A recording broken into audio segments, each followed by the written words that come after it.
Thank you, listeners, for joining us for another edition of Elko Live today, our weekday radio show. I'm your host, Lori Gilbert, and today, in advance of his trip to Ely, we're so fortunate to catch up with our local lawmaker in Assembly District 33, Bert Gurr, is here. And, well, Bert, first of all, it's great to see your face. We did lots of interviews and conversations over the phone this last session. And I feel the same way, Lori. It's good to be home. Face-to-face is always better.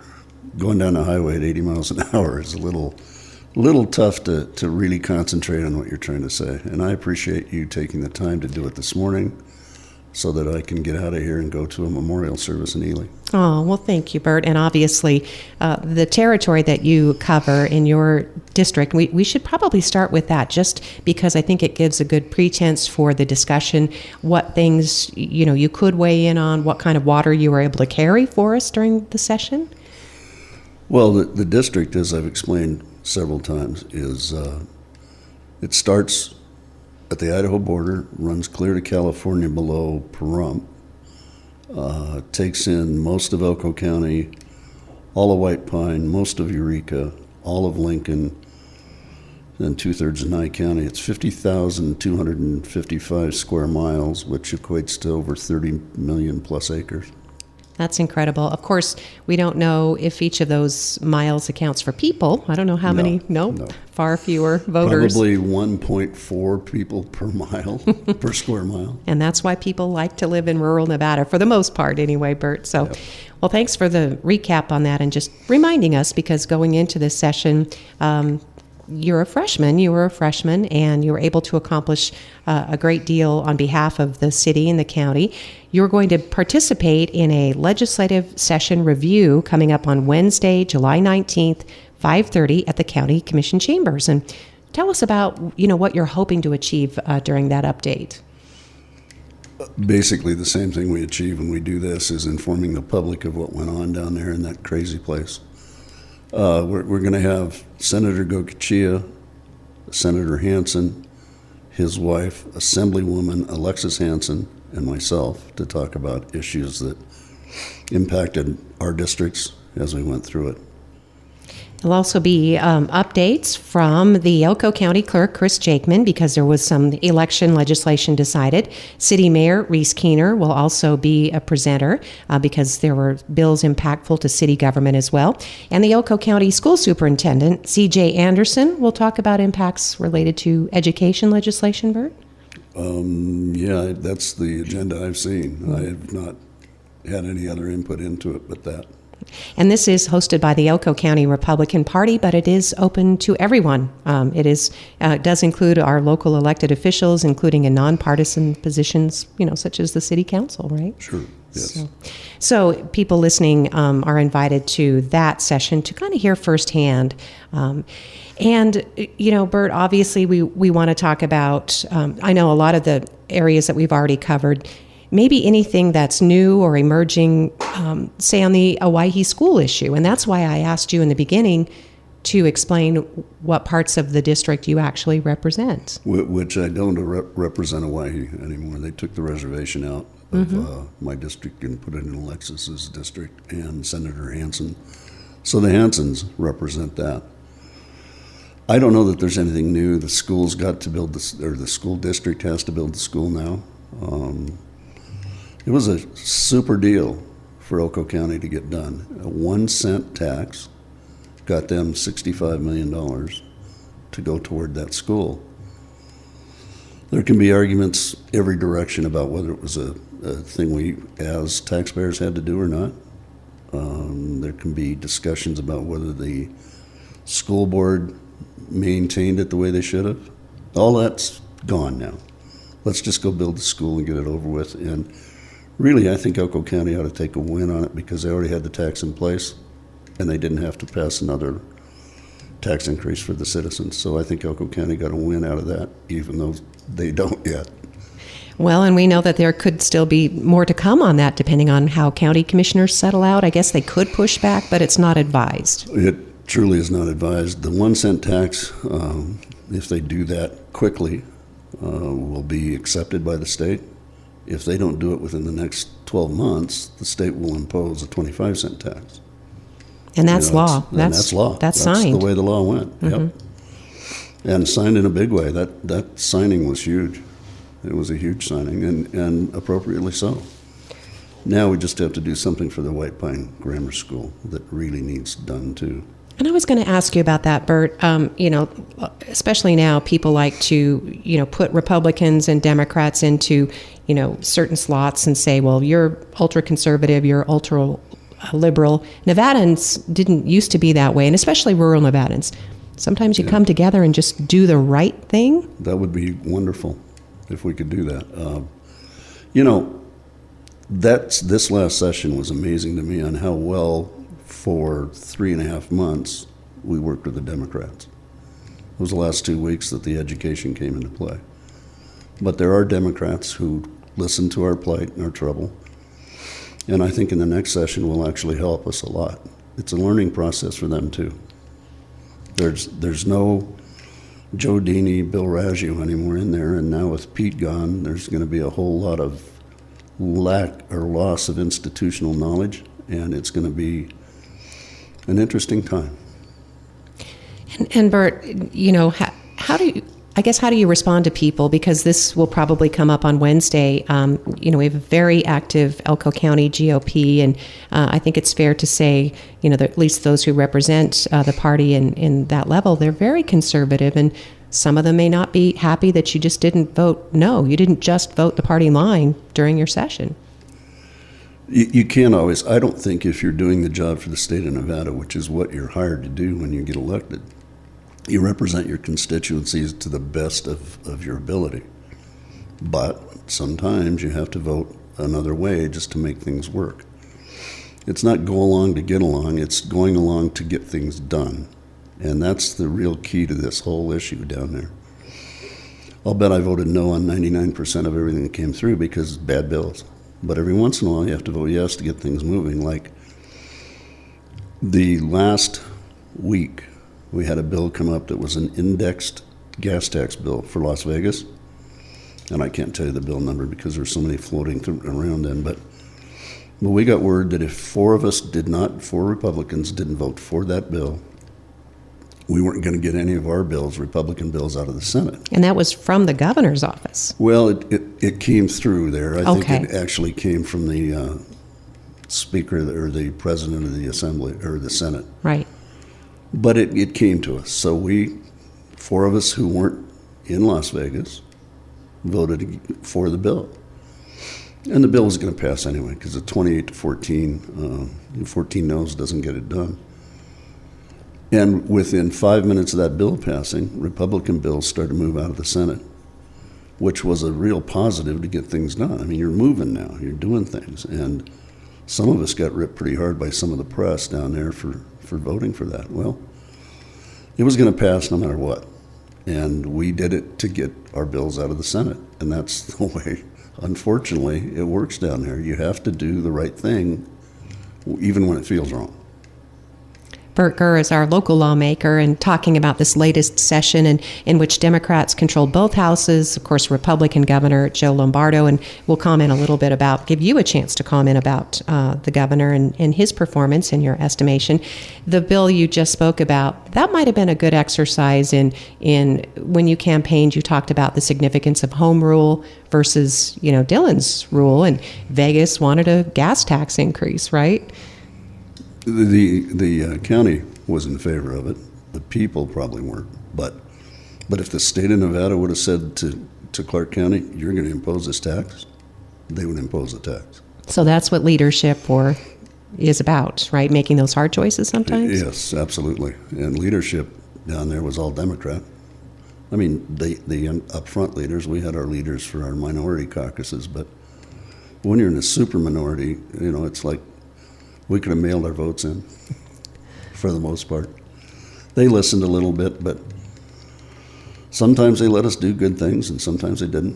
One of the great bills that would have gone through was sponsored by a Republican out of Vegas, and it was I can't remember the bill now, but it got killed because she stood on the floor, spoke against a couple of Democrat bills.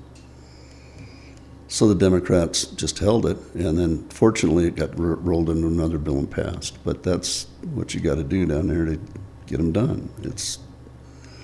It's not all roses, and it's not all what we see from up here when you're not down there. I was just going to say, so that was something that you learned during that Hawaii legislation in particular. Elko County didn't appreciate the way it was accomplished, perhaps, but it was something that the state said this is a priority. And I absolutely agree with Elko County. I didn't appreciate the way it happened either. It was a dead issue, and a lobbyist wrote a bill, went to the chairman of Ways and Means, and she took the bill, and they cleaned it up through LCB and Legislative Council Bureau, sorry.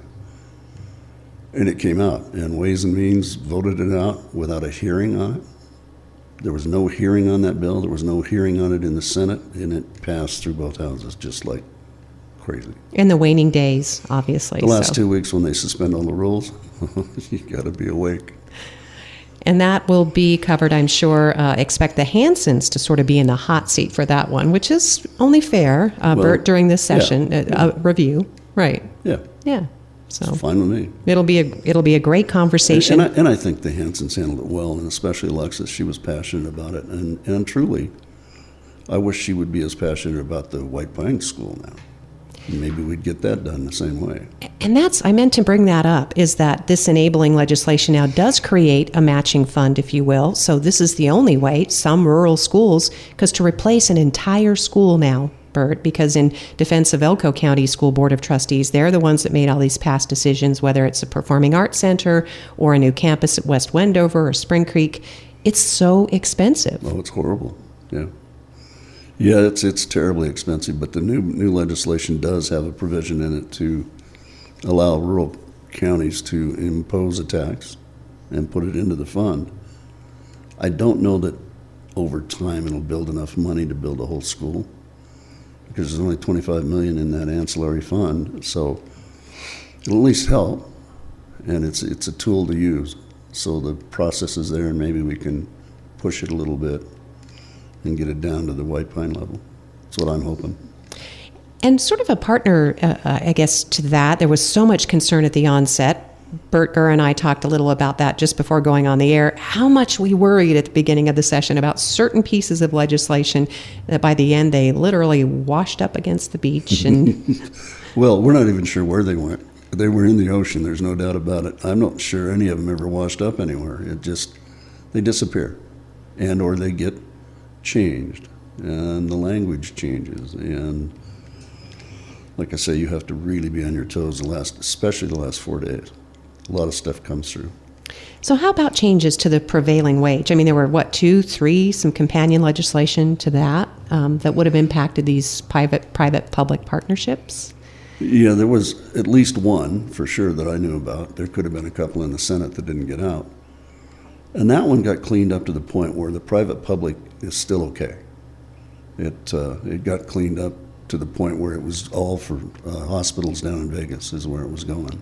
A lot of people took it personally from Elko County, right, Bert? They thought, they thought, it's directed at the Boys and Girls Club's city partnership with, building a new city swimming pool and then building the separate event center. Yeah, no, it was never directed at Elko. It was a Clark County bill, and the lobbyists for them came and talked to me directly about where it was going to go and how it was going to go and what we needed to do. And I said, make sure we're not in it.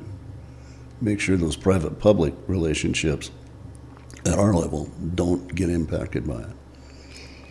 He said, well, we're going to try and work that out, and they did, and cleaned it up. So it became an okay bill for us. Well, that's important people know that, Bert. You were at the table, or at least part of the conversation. And unfortunately, I was part of the conversation on a lot of this. A lot of lobbyists, because my office was so close to the elevators. You get out of a committee meeting, you're in constant 15-minute meetings with these people until you go to the next meeting, and then clear until 5, 6 o'clock at night.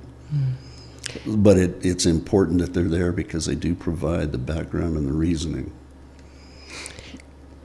And people might be surprised to hear you say that. I mean, just because lobbyists, Absolutely. like lawyers, they get a bad rap, and we feel like lobbyists control a lot of these issues. Bert, if you wouldn't mind commenting on that. And I will agree that they get a bad rap, and I would agree that some of them are in total control of the issues. I would also agree that a lot of them are really straightforward and honest and upright and discuss the bill to the best of their ability. And the good thing is you get to hear both sides. You hear the positives and then you hear the negatives. And I got to the point of just asking the positive person coming in is, what's the negatives? Tell me what's wrong with your bill. We'd argue back and forth, discuss back and forth the issues, and then I'd get the opponents in and we'd discuss those. It was a good process. Without the lobbyists, I know that as a freshman I'd be lost. You just can't read enough bills to handle it and keep up with the amendments that come through, and that's where they came in really handy. And then we also had the power, the influence, if you will, of the labor unions. And you're chuckling about that, and I'm sure people will be interested to know what you thought. Well, the unions, especially the culinary union out of Las Vegas and Reno, I suppose, they're really big. And some of their union reps are elected officials in the building. So you know that there's going to be some issues there that you know how they're going to vote. I mean, it's just a given. And if it wasn't such a super minority, things would have been a little different this time. In the Assembly, in the Senate, they fought it off a little bit. But the big win, truly, was our governor and that veto pen of his. 75 bills. He wasn't shy at all. That's the record. And he didn't back off, even when they were pressing him. That's why we had the first special session, because he wouldn't sign that CIP bill right off the bat. Tell us about the CIP. We called it the Christmas tree bill, because that's where everybody stuffs all their pork in it. It's construction, infrastructure, projects, something like that. And that was huge at the end, yeah. Yeah, in the billions. Right, exactly. When it's done. And I mean, things came out of there that we didn't even get to see. Well, in Elko County, we didn't really get anything in there, Bert. No, and let me explain why we didn't. We, as a freshman, not knowing what that CIP bill really was, that it was a pork bill, had no idea. So we were 100% in the caucus against it. And it didn't even come to the floor to vote. So when it was coming to the floor to vote, one of our guys out of Pahrump was standing next to the chair of Ways and Means, and she said, "What's the matter with you guys voting against this bill?" He said, "What are you talking about? It's a bad bill." She said, "Yeah, but we gave you everything you asked for. The Republicans got everything you asked for." He said, "What?" "Well, yeah, your leader came to us with what you guys wanted, and we put it in." There was almost a revolt on the floor, because none of us knew a thing about it, or I'd have gone after the $10 million that had been cut out of the airport bill. I'd have gone after some stuff for the Boys and Girls Club. They left us completely in the dark. That was a serious problem inside our caucus. But the CIP bill got passed in the special session at midnight, and we went right back in the next day on the A's. So the next morning we're back at it again. It was a tense 4 or 5, well, actually from the end, probably 8 days. Yeah, that's a gut punch. Yeah. Oh, it was. But you didn't give up, and I know we can talk a little about the A's, the work on that, because that's another area where it deserves explanation, and I know you want to give that. Can we just reflect a little bit, even though it's on the Senate? I think some of us felt badly for Pete Goygochea, Senator Goygochea, because these water bills just didn't go anywhere, and he worked on them for decades. Yeah, and I don't know what happened over there in the politics and why they didn't go. They're all good bills.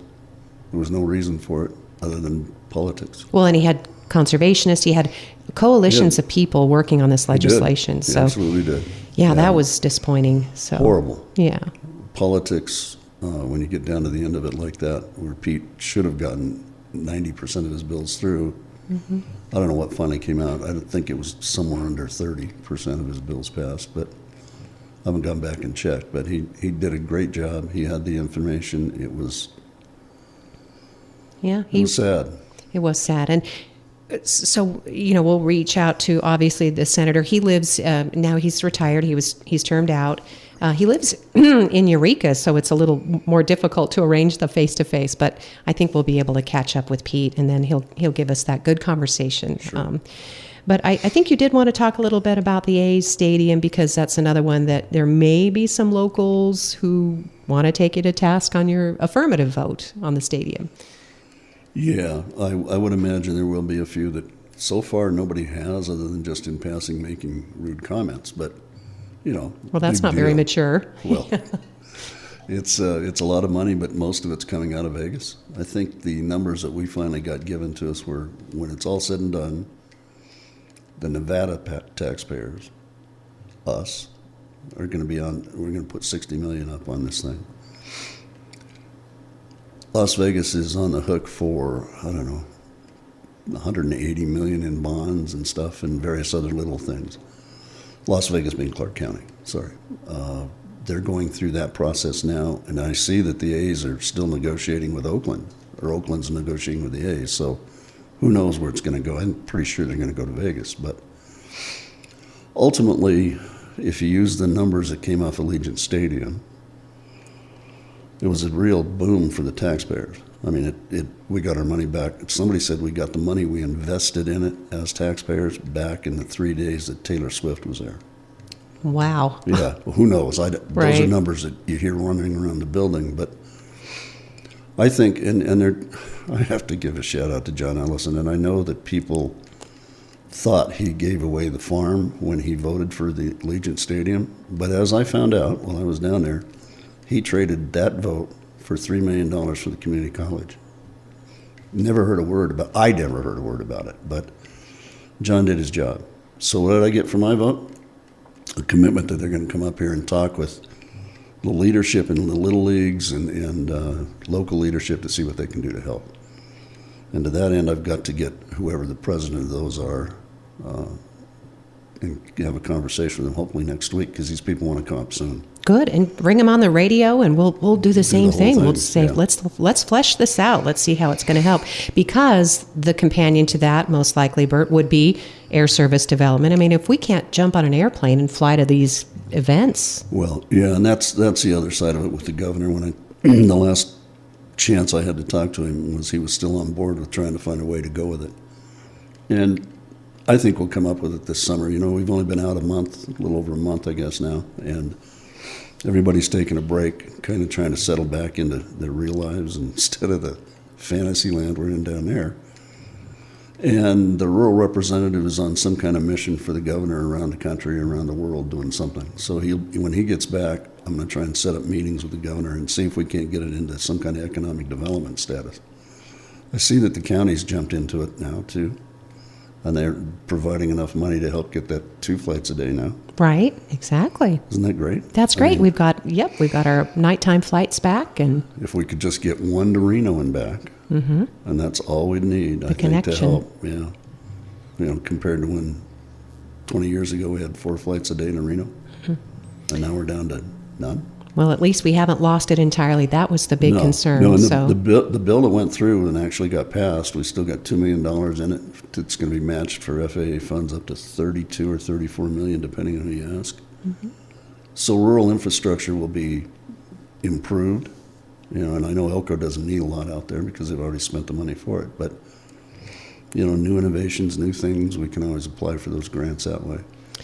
And I'm sure City Mayor Reese Keener, who was a big part of making sure that those SkyWest flights continued, as the rest of the council was. They all voted affirmatively. I think it was always unanimous that, we had to have a guaranteed revenue for those flights, even though, again, that could be seen as controversial because you're spending over you're spending tax dollars to support, but the alternative was not acceptable.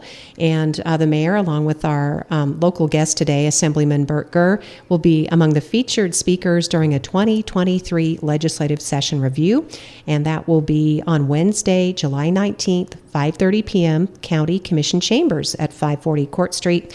Anybody interested in any of these topics should be there, because it'll be a great, informative Q&A, just sort of back and forth, and to get, perspective on how the session fared. And it will be great. And that's the best way to find out is a town hall forum kind of thing where you can ask questions and we can attempt to answer every question you've got.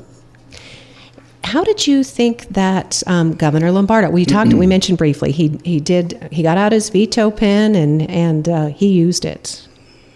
And he used it judiciously. I think he did a great job as a governor. He was there. He was involved. He was engaged the whole session, not 1 week or the last week or the first week. He was there the whole time. I mean, sure, he had to travel. He's the governor. He's got to go to Vegas and he's got to do other things. But when we needed him or needed discussion, he was there for us. Mm-hmm.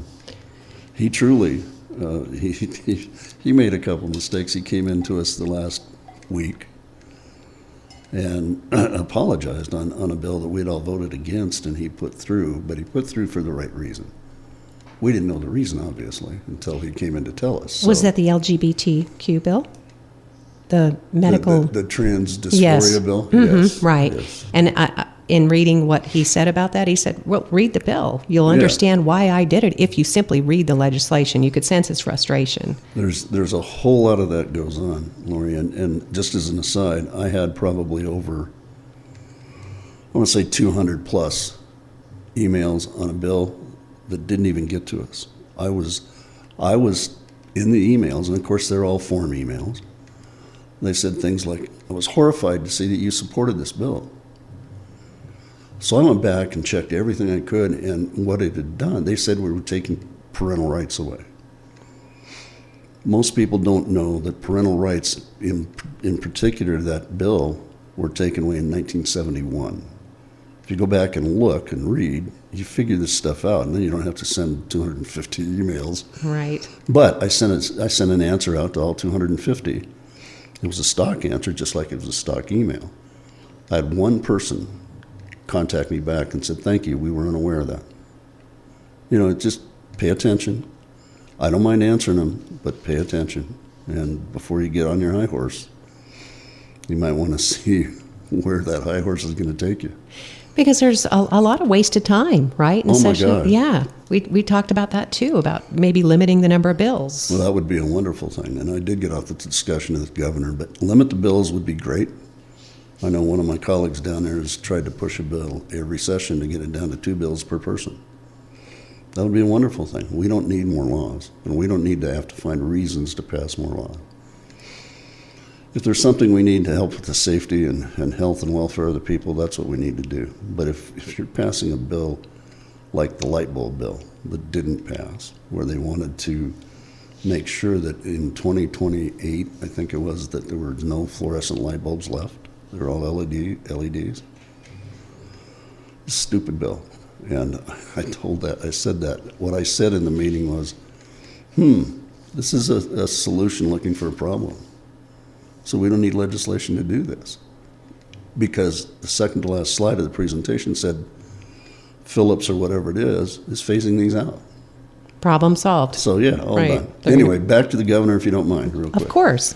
He was like I say, he was there for us. He'd meet with us. I think we met with him 3 or 4 times as a caucus and had all of us into his office and talked about our bills and what we were doing several times. So totally engaged, totally there, and he represented rural Nevada very well. And he's still going to before we're all done. We're gonna have some issues going to the federal government with these horses. We're gonna have issues that the state gets behind. Mm-hmm. A lot of stuff still out there working on. Okay, and those are some of the relationships you forged early in the session by not just being a bull and charging around, and you read your legislation, you talked to folks from all sides. I did. Okay. There was one piece of legislation, though, that I hadn't put on here. Yes, I did. Unintended mandate for voting locations. I was going to bring this up, right? I've got some voting. Yep, we can conclude with that today, Bert. All right, that's a good one to quit on. When it finally got to where you could read the bills as they're coming up, there is a program we've got on our computers that you can follow it. And it was hard to get to and lots of stuff going on. I finally had it up where I could really read it and see what was going on. There was an unfunded mandate coming through that says Elko County will put a voting station in Owyhee. And I went, huh. And then it said $155,000 cost on it. So as the vote comes up, I vote no on it. I'm the only person in the assembly that votes no on the bill. So my Republican colleagues came to me afterwards and said, why'd you vote no? I said, well, did you read the bill? It's an unfunded mandate, and it's an unfunded mandate to the tune of $155,000 in Elko County. And I don't know what it is in the other counties. I didn't get a chance to look. So, but no, it passed, and we're going to put a voting booth up there, or whatever. But those are the kind of things that if you don't read the bills, you get, and you can't read every one of them. You can read the ones in your committees, and then pray that the other people are paying attention and let you know. Well, I'm sure County Clerk Chris Jakeman will speak to that either during the legislative review on Wednesday or certainly the next time she comes on the radio, because in my recollection, I think our county, and under Jakeman's direction, I think they did make every effort. I think they have had voting booths that they have taken out. They've done something, I know, in the past, but now it's mandated. Right. And there's a specific cost to it. Right. And because I was at the courthouse when the deputy would drive in from Hawaii and say, here's the box, and I think there's a handful of ballots in it. Didn't matter how many were in there, but there were ballots to be counted. So, yeah, interesting times. When these mandates come down, it might have been something else from the lobbyist that was so... No, that one didn't come from him. No? That one did not, at least as far as I could tell. Okay, well... he was that Mr. Adler? Mr. Adler's a character, and he did his job. He did what he was supposed to for the tribes, and you can't fault him for that. Absolutely not, because again, they were... Depends on from which direction he approached it. Right, and I had mentioned this in a program with the superintendent, who I think feels really the same way you do. I hope I'm not misrepresenting C.J. Anderson, but said this is an opportunity. This is an opportunity for the county, for the school district, for Hawaii to do the right thing, to build the school. So and there's nobody disputing that school needed to be replaced. It's the methods and how you go about it. And the other discussion is it's on Indian land. They're a separate nation. Why does the county taxpayers have to pay for it? And that's a discussion that for a whole nother time. But that's one I've heard a lot of. Is why is the taxpayer paying for an Indian school? Yeah, and there's a lot of conversation that needs to happen because obviously even our sovereign neighbors, they desperately need support in their justice system. We've heard about the plight of indigenous people who are missing or murdered, their unsolved crimes, policing. There are numerous issues. It's a huge discussion issue. Absolutely. And I didn't mean it to sound negative in any way. It's just conversation. And if we don't get to the table with it, it never gets solved. And they did a really good job of getting their school built, or heading that way. We're going to wrap up our conversation with Burt Gurr because we need to get him on the road to Ely. And this program, of course, recorded just a couple of hours in advance of our Elko Live program. Just wanted to ask you, I'm sure it'll come up during Wednesday's legislative review, but the state GOP, Nevada Republican Party leaders they're preparing for a long fight over the presidential primary or caucus issue. District Court dealt a blow when they ruled against the GOP's request to block the state-run primary, and they are going to proceed with the caucus. I mean, did you want to comment on that? You don't seem to be too politically motivated, Bert, if that's fair to say. That's very fair to say. It's better for me not to comment on it at this point. Okay, that's fine. I have some definite opinions about the state GOP, and they're not as positive as the ones about the local GOP. So it's better I just don't. Yeah. We'll leave it there. I'm not going to push you on any of these topics or conversations. And I do want you to know how much I appreciate your willingness to come in and have these conversations and to go before the public and talk about the work that you're doing. Again, to thank your wife, Lee, because of all the work she does behind the scenes to make this happen. Yes, yep. Absolutely. So appreciate that, Bert. Did we get to all your topics today, do you think?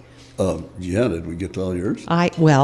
You always... you've got some more pages there. I know, I've got more pages, but you know what? It's an ongoing discussion. You are a local lawmaker year-round, and I know you'll be back, and Wednesday's session will bring even more questions and conversations. Sure. And it'll be more fun. Yeah, definitely. Or additional fun. I didn't mean to say this wasn't fun. Oh, no. It always is. Well, thank you, Bert. I appreciate it. And I appreciate what you do, and you went out of your way to accommodate me twice now. So. Oh, hey, that's what we do. I appreciate it.